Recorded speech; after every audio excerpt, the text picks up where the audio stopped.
ಈ ಆದಿಶೇಷನ ತಲೆಯ ಮೇಲೆ ಭೂದೇವಿಯ ಒಂದು ವಾಸಸ್ಥಾನ ಇರುತ್ತೆ ಅಂತ ಹೇಳ್ತಾರೆ. ಈ ಸರ್ಪಗಳು ಕುಂಡಲಿನಿ ಅಂತ ಬಂದಾಗ ಈಗ ಭೂದೇವಿಯನ್ನ ಹೊತ್ತಿರುವಂಥದ್ದು ಆದಿಶೇಷ ಅನ್ನುವಂಥ ಮಾತುಗಳನ್ನು ಕೂಡ ನಾವು ಹೇಳ್ತೀವಿ. ಅದ್ರ ಜೊತೆಗೆ ನಮ್ಮ ಧರ್ಮದಲ್ಲಿ ನಾವು ನೋಡಿದ್ರೆ ಎಲ್ಲಾ ದೇವರುಗಳಿಗೂ ಆಲ್ಮೋಸ್ಟ್ ಎಲ್ಲ ದೇವರುಗಳಿಗೂ ಕೂಡ ಸರ್ಪವ ಸಾಂಗತ್ಯವನ್ನೇ ನಾವು ನೋಡ್ತೀವಿ. ಯಾವುದೇ ಒಂದು ಚಿತ್ರಣವನ್ನ ನೋಡಿದಾಗ ಈಗ ನಾವು ಪರಮೇಶ್ವರನ ನೋಡಿದ್ರೆ ಅಲ್ಲೂ ಕೂಡ ಒಂದು ಸರ್ಪದ ಚಿತ್ರಣ ಖಂಡಿತವಾಗಿ ಕಾಣಿಸುತ್ತೆ. ಇನ್ನು ವಿಷ್ಣುವನ್ನ ಆರಾಧನೆ ಮಾಡಬೇಕು ಅಂತ ಹೇಳಿದ್ರೆ ಅವನು ಕೂಡ ಇನ್ನು ಸರ್ಪದ ಮೇಲೆ ಮಲಗಿರುವಂಥದ್ದು ಅದನ್ನ ನಾವು ನೋಡಬಹುದು.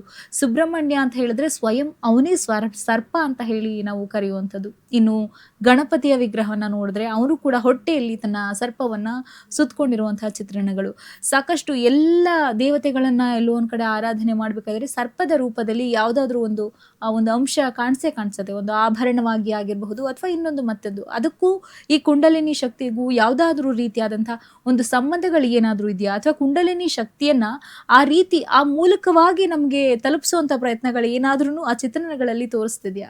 ನೋಡಿ, ಸರ್ಪ ಸಾಂಗತ್ಯ ಇಲ್ಲದೆ ಯಾವ ಹುಲುಮಾನವರಷ್ಟೇ ಅಲ್ಲ, ದೇವರುಗಳಿಗೂ ಸಹ ಸರ್ಪ ಸಾಂಗತ್ಯ ಬೇಕು. ಸರ್ಪ ಸಾಂಗತ್ಯ ಇಲ್ಲದ ದೇವರುಗಳು ಯಾವುದೂ ಇಲ್ಲ.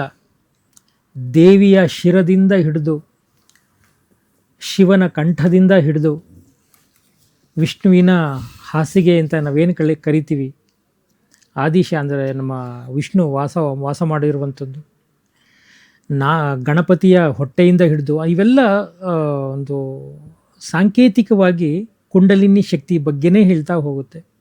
ಅಂದರೆ ಕುಂಡಲಿನಿ ಶಕ್ತಿ ಸರ್ಪರೂಪದಲ್ಲಿರುವಂಥ ಶಕ್ತಿ ಅಂದರೆ ಅದು ನಮಗೆ ತೋರಿಸಿರುವಂಥ ಒಂದು ಕ್ರಮ ಅಷ್ಟೇ. ಅದು ಸರ್ಪ ಸಾಂಗತ್ಯ ಇಲ್ಲದೆ ಯಾರೂ ಇಲ್ಲ. ಅಂದರೆ ಸರ್ಪ ದೋಷಗಳಿಗೆ ಸಾಕ್ಷಾತ್ ದೇವತೆಗಳು ಸಹ ಸರ್ಪ ದೋಷಗಳಿಗೆ ಕೆಲವು ಜನ ಒಳಪಟ್ಟಿದ್ದಾರೆ.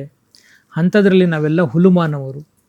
ಹಾಗಾಗಿ ಸರ್ಪ ಸಾಂಗತ್ಯಗಳನ್ನ ಮಾಡೋದ್ರಿಂದ, ಸರ್ಪ ಸಂಸ್ಕಾರಗಳನ್ನ ಮಾಡೋದ್ರಿಂದ ಈ ಕುಂಡಲಿನ ದೋಷಗಳನ್ನ ಕಳ್ಕೊಂಡು ನಾವು ಕುಂಡಲಿನ ಜಾಗೃತ ಮಾಡಿಕೊಂಡು ತುಂಬ ಚೆನ್ನಾಗಿ ನಾವೆಲ್ಲ ಬೆಳಿಬೋದು. ಆಮೇಲೆ ಈ ನಾವೇನು ಹೇಳ್ತೀವಿ, ಕುಂಡಲಿನಿ ಶಕ್ತಿಗಳು ನಮಗೆ ಗೊತ್ತಾಗಬೇಕು ಅಂತ ಅಂದರೆ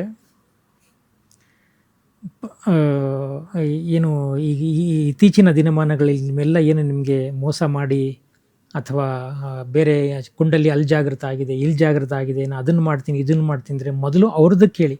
ಇವಾಗ ಬೇಕಾದಷ್ಟೆಲ್ಲ ಮೆಷಿನ್ಗಳೆಲ್ಲ ಬಂದಿದೆ. ಯಾವ ಚಕ್ರಗಳು ಉದ್ದೀಪನ ಆಗಿದೆ, ಯಾವ ಚಕ್ರಗಳು ಬ್ಲಾಕೇಜಸ್ ಎಲ್ಲ ಇದೆ, ಅದನ್ನೆಲ್ಲ ನೋಡುವಂಥ ಮೆಷಿನ್ಸ್ ಸಹ ಇದೆ ಇವಾಗೆಲ್ಲ. ಇವತ್ತು ವಿಜ್ಞಾನಗಳ ತಂತ್ರಜ್ಞಾನ ಮುಂದುವರೆದು ಇದೆಲ್ಲ ತೋರಿಸುತ್ತೆ. ನಮ್ಮ ಪ್ರಭಾವಲಯ ಹೇಗಿದೆ, ಪ್ರಭಾ ಮಂಡಲ ಹೇಗಿದೆ, ಎಲ್ಲವನ್ನೂ ಸಹ ನೋಡ್ಬೋದು. ಅಂದರೆ ನಾವು ಏನು ಆಂತರಿಕವಾಗಿ ಅಂತರ್ಚಕ್ಷುನಲ್ಲಿ ನಾವೆಲ್ಲ ಏನು ನೋಡ್ತಾ ಇದ್ವಿ ಅದನ್ನು ವೈಜ್ಞಾನಿಕವಾಗೂ ಮೆಷಿನ್ಗಳ ಮುಖಾಂತರವೂ ಸಹ ನೋಡ್ಬೋದು. ನಮ್ಮ ಎನರ್ಜಿ ಎಷ್ಟಿದೆ, ಎಲ್ಲಿಗೆ ಯಾವ ಚಕ್ರ ಬ್ಲಾಕೇಜಸ್ ಆಗಿದೆ, ಅದು ಪರಿಹಾರ ಮಾಡ್ಕೊಂಡ್ರೆ ಯಾವ ಮಂತ್ರವನ್ನು ಉಚ್ಚಾರ ಮಾಡಬೇಕು, ಅದೆಲ್ಲ ಇದೆ. ಅದಕ್ಕೆ ಸರ್ಪಕ್ಕೆ ಸಂಬಂಧಪಟ್ಟ ಮಂತ್ರಗಳನ್ನು ಉಚ್ಚಾರ ಮಾಡಿದಾಗ ಮಾತ್ರ ಅದು ಸರ್ಪಗಳು ಜಾಗೃತ ಆಗುತ್ತೆ. ಬೇರೆ ಯಾವುದೇ ಮಾಡಿದ್ರೆ ಆಗೋದಿಲ್ಲ. ಯಾಕಂದ್ರೆ ಅದಕ್ಕೆ ಈಗ ಒಬ್ಬ ವ್ಯಕ್ತಿಗೆ ಏನು ಆಸೆ ಇದೆ ಅದನ್ನ ಕೊಟ್ಟರೆ ಅವ್ನು ಖುಷಿ ಪಡ್ತಾನೆ. ಆಸೆ ಇಲ್ದಿರೋದು ಕೊಟ್ರೆ ಆಗೋದಿಲ್ಲ. ಹಾಗಾಗಿ ಸರ್ಪಕ್ಕೆ ಸಂಬಂಧಪಟ್ಟಂತ ಮಂತ್ರಗಳನ್ನ ಅದಕ್ಕೆ ಸರ್ಪ ಕುಂಡಲಿನಿ ಅಂತಾರೆ. ನೀವು ನೋಡಿದ್ರಲ್ಲ, ಎಷ್ಟೋ ನಾವು ಚಿತ್ರಗಳಲ್ಲಿ ನೋಡ್ಬೇಕಾದ್ರೆ ಸರ್ಪ ಕುಂಡಲಿನಿ ಅಂತ ಅಂದ್ರೆ ಸರ್ಪವೇ ಮೂಲ, ಕುಂಡಲಿನಿಗೆ ಸರ್ಪವೇ ಮೂಲ. ಹಾಗಾಗಿ ಸರ್ಪ ಕುಂಡಲಿನಿ ಮೇಜರ್ ಆಗಿ ನಮ್ಮ ದೇಹದಲ್ಲಿ ಇರುವಂಥದ್ದು.